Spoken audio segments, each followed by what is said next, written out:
So other things, management countermeasures, computer auditing, alter algorithms in banking, accounting, and applications.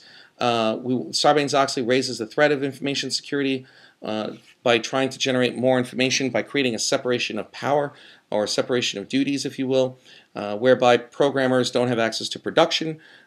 Quality assurance people will take code and lock out developers so that they cannot make changes to the system. So you'll see a lot of other auditing measures. In some banks, they'll require people to actually take 2 weeks continuous vacation. And the reason for that is they want to look for abnormal activity that may have been done. And this is one of the ways to do it, so you can prevent the individual from seeing what is actually happening or being tipped off, or they aren't able to do the activity that they were doing because they're not in the office. Computer monitoring, we'll look at auditing logs. One of the key things almost every software has is auditing logs to basically look and see who's logging in, when are they logging in, and what are they doing.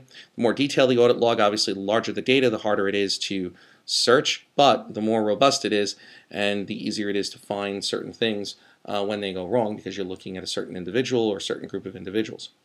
The economic evaluation of security measures, this is really an insurance policy. No matter what anyone tells you with regards to cost-benefit analysis, ROIs, if you use the same principles in determining an insurance policy, underwriting an insurance policy, determining the risks, determining the costs, and so forth, you will be able to determine the value of security itself and how much you should be spending on security. And this is where a lot of companies run into a problem. They look at it as a pure expense instead of looking at it as a cost of doing business from an insurance perspective. And in fact, if the number becomes too high to actually implement the security, you may buy an insurance policy against the actual loss of data or loss of business continuity. In business continuity, some of the things that we're doing is we're looking to provide alternate workspace for people.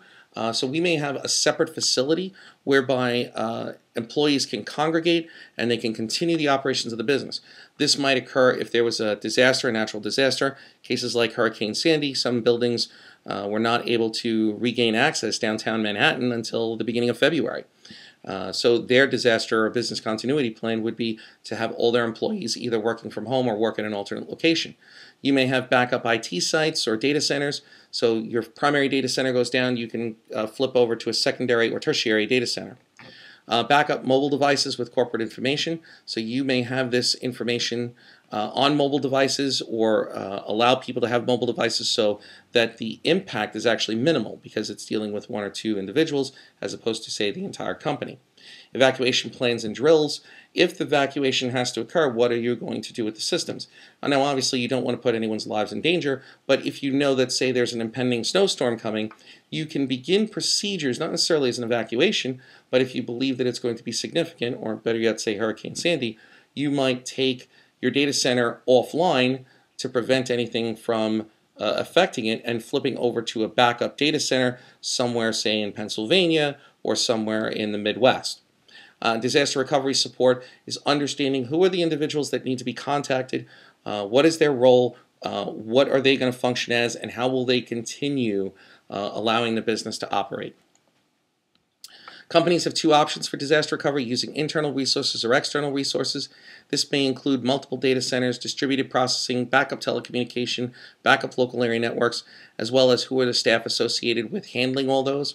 External resources might be, if I have my data center, I may have a backup data center in the cloud. So I may contract with another company and say, in the event of a disaster, I want you to bring up those hardware with the software on it already and allow us access into your facility.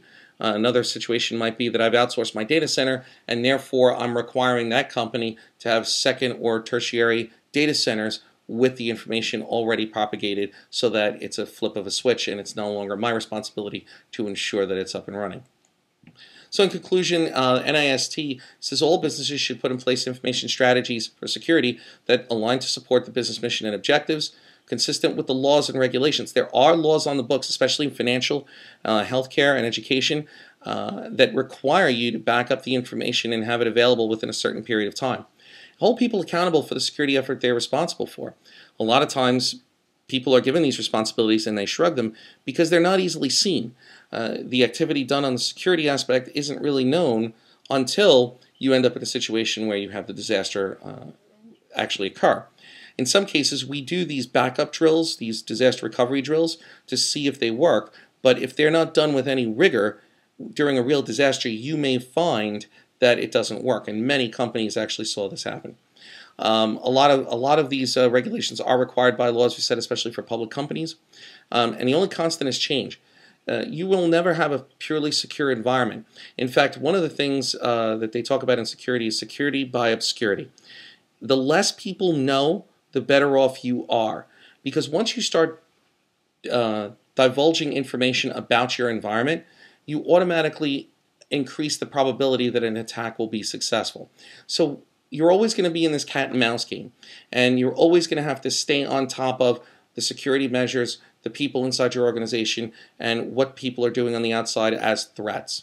It is not something that you just put a little bit of money, get it done, and then hope it goes away, because the answer is it just doesn't go away. So that concludes the Chapter 11 for securing the environment. We'll see you for Chapter 12.